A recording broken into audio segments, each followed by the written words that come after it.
Hello friends, in this video we will discuss about establish a relationship between physical quantities. Make sure you watch dimensional analysis part 1 to part 7. Then go ahead with part 8. So, how to derive relationship between physical quantities? Here we follow 3 steps. Step 1.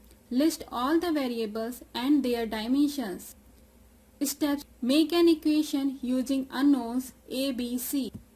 Then solve these equations to find unknowns a, b, c.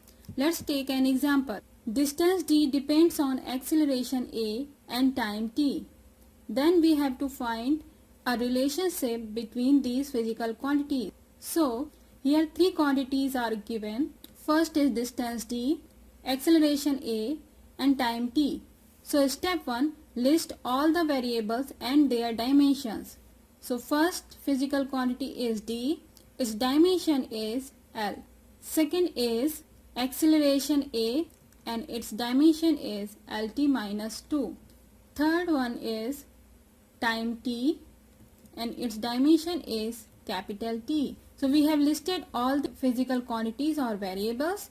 Now step 2, we have to make an equation using these 3 quantities. So question says distance d depends on acceleration a.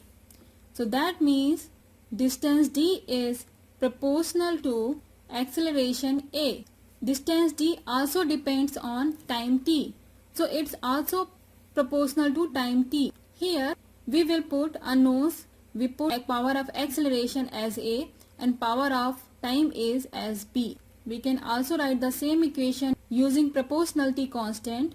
So d equals k a raised to the power a t raised to the power b. Now we will plug in dimensions of all physical quantities. The dimension of d is L equals, this k is proportionality constant. It is dimensionless. So leave it, and dimension of acceleration is Lt minus 2 power a. And time is capital T raised to the power b. Now we will use the rule that both sides of physical equation should have same dimension. So right hand side and left hand side both should have the same dimension. So we can write the same equation as L raised to the power 1 here and T raised to the power 0. T has no power. So here L raised to the power a, T minus 2 into a, minus 2a. T raised to the power minus 2a and plus t raised to the power b. This is right hand side. So now we will equate powers of both sides. So here L raised to the power 1 or here L raised to the power a. So a equals 1. Here t raised to the power 0. Here t raised to the power minus 2a plus b. So minus 2a plus b should be equal to 0. We got a equals 1. Plug in that value here in this equation, second equation. So we will get minus twice a equals 1 plus b equals to 0. Minus 2 plus b equals to 0. That will give us b equals to 2. So we will plug in values in our equation, this equation. So d equals k a raised to the power a equals 1.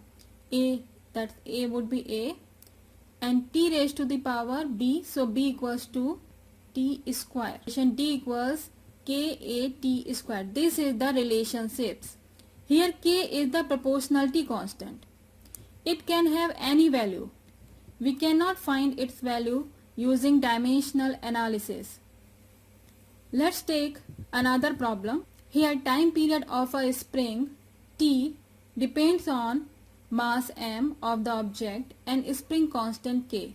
We have to derive a relationship between these quantities. So first we will list all the quantities and their dimension. First quantity is time period. That's dimension is its time, so its dimension is capital T. Second quantity is mass m. Its dimension is capital M. Now the third quantity is spring constant k.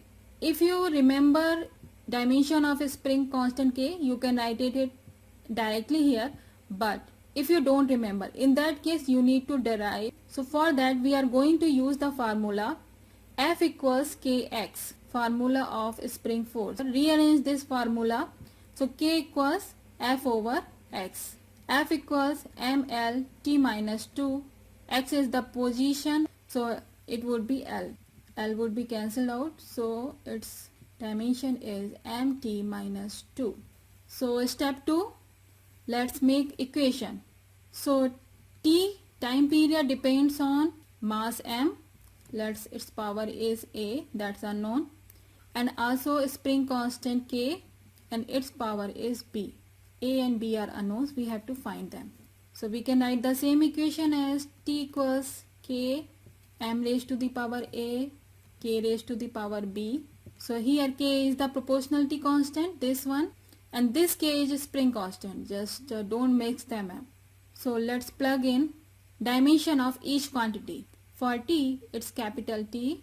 K, proportionality constant, it's dimensionless, so leave it. For m, it's m raised to the power a. For k, it's mt minus 2 raised to the power b. So here in left hand side, m is power 0, t has power 1.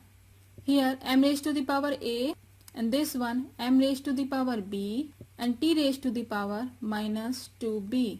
We can simplify again. A plus b, m a raised to the power a plus b, t raised to the power minus 2b. In left hand side is power 0, and in right hand side it has a plus b. So a plus b must be 0. T has power 1, and here right hand side t has minus 2b. So minus 2b should equal 1. Let's solve this one. So this will give us b equals minus half. Plug in this value into this equation. So a minus half equals to 0. So a equals half.